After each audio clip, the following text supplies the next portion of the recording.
सकता है, उसकी कौम, उसके बच्चे होते हैं। 22 करोड़ पाकिस्तानी जब मैं प्राइम मिनिस्टर था, मेरी जिम्मेदारी है मैं उनको किसी की जंग में ले जाऊं और मेरे लोग शहीद हों, मेरी फौजी शहीद हों, ये मेरी जिम्मेदारी है। मैं कभी अपने लोगों को किसी और मुल्क के लिए कुर्बान नहीं कर सकता।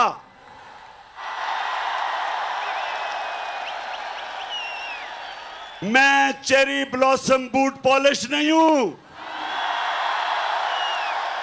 मैं इस मुल्क का मीर जाफर नहीं हूं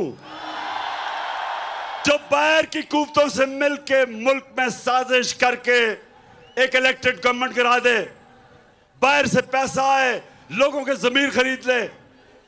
मैं नहीं, सुने, मैं पैसा नहीं दे सकता था। हमारी 4 गवर्नमेंट्स थी, 4 हुकूमतें थी हमारी। मैं नहीं पैसा खर्च करके इन लोगों को वापस खरीद सकता था। मैंने सिर्फ अवाम का पैसा, गवर्नमेंट का पैसा, अवाम का पैसा, मैंने वही पैसा चोरी करके जमीर खरीदने थे। लेकिन मेरे पाकिस्तानियों, मेरे में खौफ खुदा है, मैंने अल्लाह को जवाब देना है।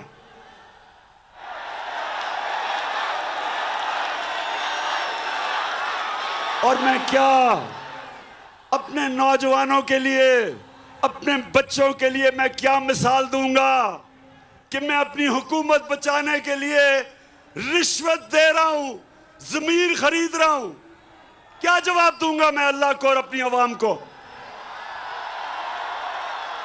बेहतर है कि हुकूमत चली जाए, लेकिन अपने और आप नौजवानों याद रखो, कभी अपने जमीर का सौदा ना करना, कभी ना करना, क्योंकि थोड़ी देर तो पैसा मिल जाता है, बाकी जिल्लत ही जिल्लत है।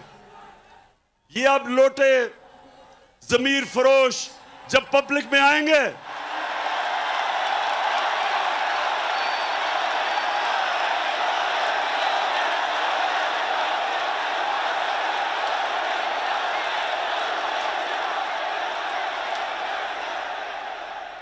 तो मेरे पाकिस्तानियों, कराची के बाशऊर लोगों, मैं इसलिए आपको कह रहा हूं कि अगर ये साजिश कामयाब हो गई, इसी तरह धमकियों में हमारे प्राइम मिनिस्टर घुटने टेक देंगे, अपने लोगों के मफादात के खिलाफ, अपने लोगों के मफादात कुर्बान करेंगे किसी और ताकत के लिए। इसलिए जरूरी है कि ये मीर जाफर की हुकूमत को हम कामयाब ना होने दें। तो पाकिस्तानियों, फिर सुने, एक जनरल मुशर्रफ ने घुटने टेके उनकी जंग में ले जाने के लिए, और दूसरी तरफ उसने पता कब घुटने टेके? कोंडालीजा राइस, जो उनकी अमेरिका की सेक्रेटरी ऑफ स्टेट थी, वो अपनी किताब में लिखती है कि मैंने बेनजीर और जनरल मुशर्रफ को इकट्ठा किया, और क्योंकि हम चाहते थे कि हमारी जंग लड़े ये, तो मैंने इन दोनों को इकट्ठा किया, और तब जनरल मुशर्रफ ने एनआरओ दिया इन दोनों बड़े डाकुओं को, जरदारी को और नवाज शरीफ को। ये तब एनआरओ दिया गया, सारे इनके करप्शन के केसेस माफ कर दिए गए।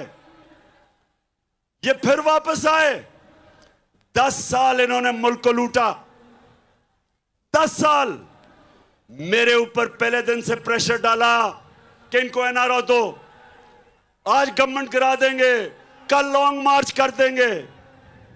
सारा वक्त इन्होंने मुझे ब्लैकमेल करने की कोशिश की कि हम इनको एनआरओ दे दूं। मैंने इनको तब कहा, मुझे फख्र है कि मैंने अल्लाह से वादा किया था कि मैं कभी अपनी कौम से गद्दारी नहीं करूंगा।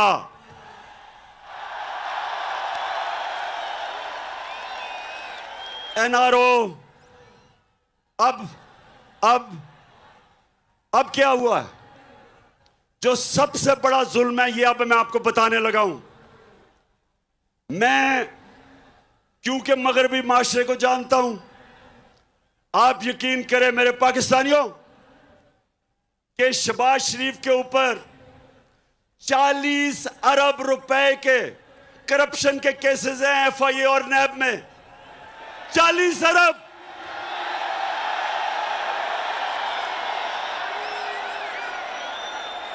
जो मैं मगरबी माशरा जानता हूं, अपने मुल्क में अगर ये शहबाज शरीफ वहां होता और इसके ऊपर 40 अरब रुपए के करप्शन के केस होते तो इसको मकसूद चपड़ासी भी ना रख सकते। हमारे मुल्क की तौहीन, इससे ज्यादा तौहीन क्या हो सकती है कि एक बेल के ऊपर, एक जमानत के ऊपर आदमी, उसको मुल्क का हमने प्राइम मिनिस्टर बनवा दिया। इन्होंने बनवाया। अपने मुल्क में इनके क्या इखलाकी स्टैंडर्ड्स हैं और हमारे मुल्क में इसको ऊपर मुसल्लत किया है। यानी ये हमें कितनी नीची नजर से देखते हैं। पाकिस्तानियों, ये हमें क्या समझते हैं कि एक जमानत के ऊपर डाकू को प्राइम मिनिस्टर बना दिया और जमानत में इसका जो बेटा है वो चीफ मिनिस्टर पंजाब का बन गया।